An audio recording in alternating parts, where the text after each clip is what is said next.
ওই খাবি? হ্যাঁ হ্যাঁ, দাও আমাকে দাও, খাবো। এনে ধর। আরে বেটার কাণ্ড দেখেছিস, এত বারণ করি তবুও শুনি না।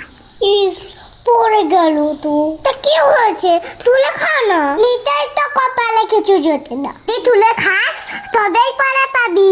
ঠিক আছে। সত্যি এদের নিয়ে পারা গেল না।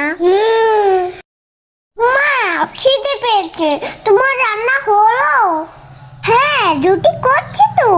দিয়ে যাও না গো। ধর। কি গো তুমি, রুটিটা পড়ে গেল যে। গরম রুটি এভাবে কেউ ছুঁড়ে দেয়? মাটিতেই তো পড়ে গেল। তা কি হয়েছে, তুলে খেয়ে নে না। কেমন কথা বলছো বলো তো? এই পড়ে যাওয়া খাবারটা আমি খাবো? আর মা, এভাবে ছুঁড়ে ছুঁড়ে খাবার দিচ্ছ তুমি আমাকে? আমার কি একটু সময় নেই নাকি? আরে মা, আমি তো এটা তোর থেকেই শিখেছি। এভাবে প্রত্যেকটা ছুঁড়ে ছুঁড়ে খাবার দিস। আরে ব্লকগুলোকে এখন তোকে দিয়েছি বলে তোর খারাপ লাগছে? মা সরি মা, আমি বুঝতে পেরেছি, তবে আর কোনোদিন খাবার দেব না। আমি প্রমিস করছি মা, সরি সরি। আমি জানি মা, তুমি আমাকে বোঝানোর জন্যই এমনটা করেছো।